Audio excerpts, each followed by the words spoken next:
Hello साथीहरू, good morning अनि नमस्ते। आशा छ तपाईँहरू सन्चै हुनुहुन्छ होला अनि म पनि सन्चै छु।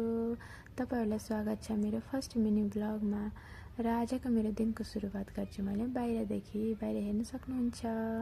अनि त्यस पछाडि चाहिँ म छिटो छिटो मुख हात धोएँ। मुख हात धोइसके पछाडि मैले ब्रस गरेँ। अनि त्यस पछाडि म रेडी भएँ। रेडी भइसके पछाडि चाहिँ मेरो कामको सुरुवात गर्छु मैले मेरो रुमदेखि।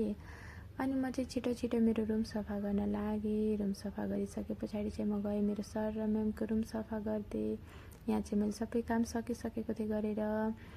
अनि त्यस पछाडि लास्टमा चाहिँ मैले थोरै भए पनि भिडियो बनाएँ। भिडियो बनाइसके पछाडि चाहिँ म बाल्टीमा पानी लगेर गएँ बाल्कनीमा।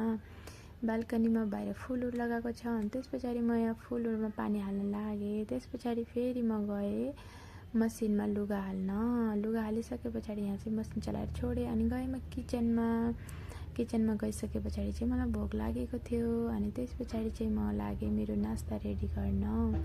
नास्ता रेडी गरिसके पछाडि खाइसके पछाडि म मेरो सरको लागि रेडी गर्दै फेरि फ्रुटहरू काटेर चाहिँ मैले सरलाई दिइसके पछाडि फेरि मैले यहाँ चनाको दाल अनि लौकी काटेर टिकाइदिएँ। अनि त्यस पछाडि फेरि मैले यहाँ करेला काटेँ। करेला काटिसके पछाडि चाहिँ म भिडियो बनाउन सकेन। अनि लास्टमा चाहिँ हेर्न सक्नुहुन्छ यहाँ करेला पनि बनिसकेको थियो।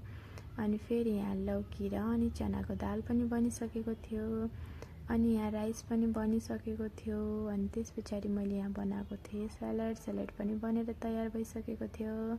अनि त्यस पछाडि मैले सबैजनालाई खाना दिएर अनि म चाहिँ लास्टमा खान्छु।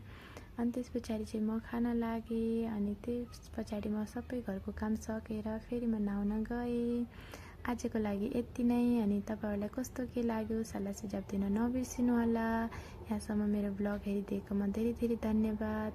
कमेन्ट बक्समा कमेन्ट गर्न चाहिँ नबिर्सिनु होला आजको मेरो ब्लग कस्तो लाग्यो। यो चाहिँ मेरो फर्स्ट मिनी ब्लग हो।